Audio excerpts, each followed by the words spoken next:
Mm-mm.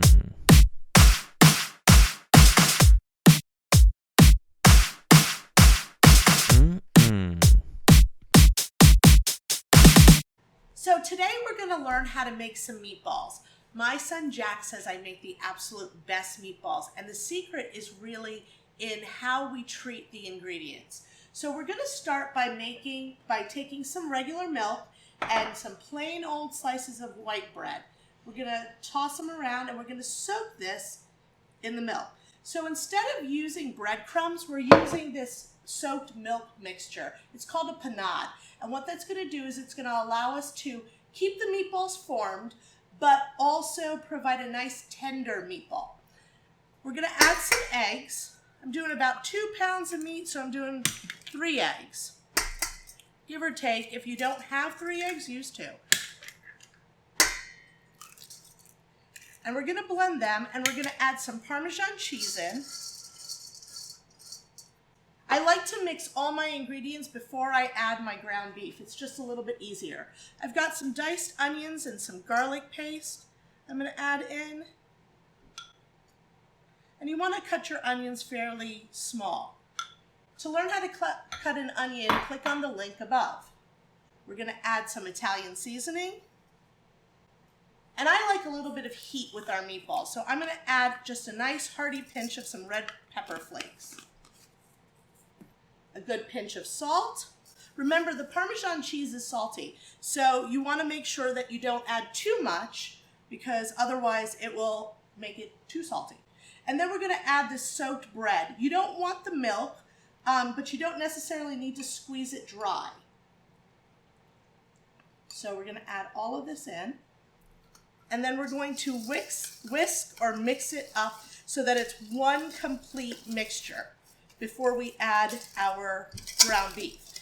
Now, when you're using ground beef, you can use a version of, I like 90-10 ground beef for my meatballs, but 80-20 is great. You can also do half beef and half pork if you like the flavor of pork in your meatballs. Anything can go, even turkey meatballs. If you're going to use ground turkey, though, I highly recommend you use dark meat ground turkey and not the white meat. It doesn't have any fat, and you want a little bit of fat in your meatball. So we're going to add our ground beef, and here comes the messy part. We got to incorporate all that mixture into our ground beef. Now, as I'm doing this, I'm not going to fry my meatballs. You absolutely can, but it's a little bit messy.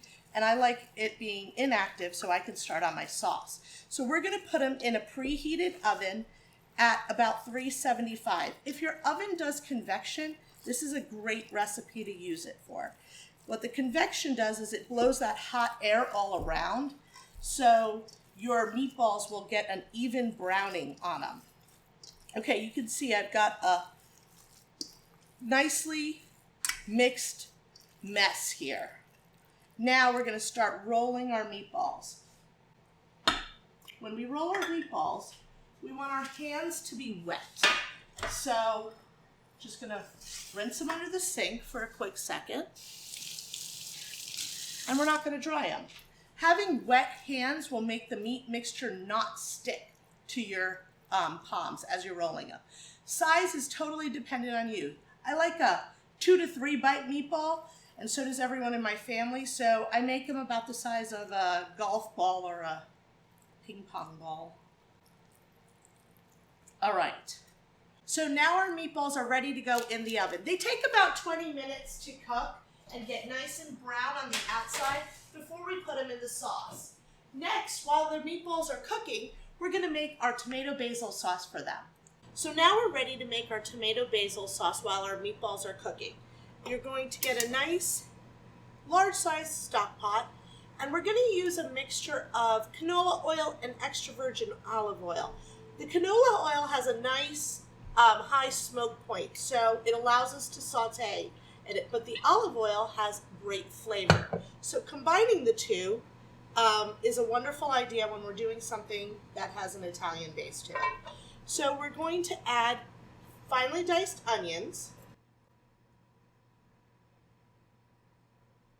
I've smashed some garlic. We're going to add that in. Remember, garlic, the smaller the mince or chop is, the more the garlic flavor comes out. So I don't want a whole lot of garlic. I want the outstanding flavors, or the flavors that are really prominent in this sauce, to be tomatoes and basil. So I don't really necessarily need to have finely minced. So we're going to saute that. We want to get it to the point where it's translucent and soft before we start adding our tomatoes to it. So now that my onions are translucent, I'm ready to add my tomatoes. I like to use a combination of crushed tomatoes, diced tomatoes, and then tomato paste. The reason being, the diced tomatoes give it great crunch or texture. The crushed tomatoes are the base of the sauce. They're the body of the sauce. If you don't like chunky sauce, absolutely don't put the diced tomatoes in. The tomato paste is going to give it a lot of robust flavor because it's concentrated tomatoes. So this is a really fun trick that I learned. You know how hard it is to get the tomato paste out of the tube or the small can? So you can open both sides and then you push down with the metal to pull out all your tomato paste, and then it just falls into the pot. So it's much easier than trying to wiggle a spoon or a spatula into your tiny little can of tomato paste. So we're going to let this simmer. We want to cook off some of the water.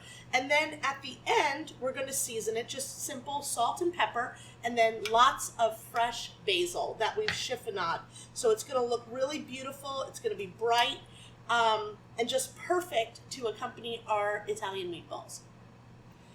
So let's talk about how to boil pasta. I know it seems really simple, but a lot of people have sticky, clumpy pasta. And the reason for that being is they're not doing a couple things.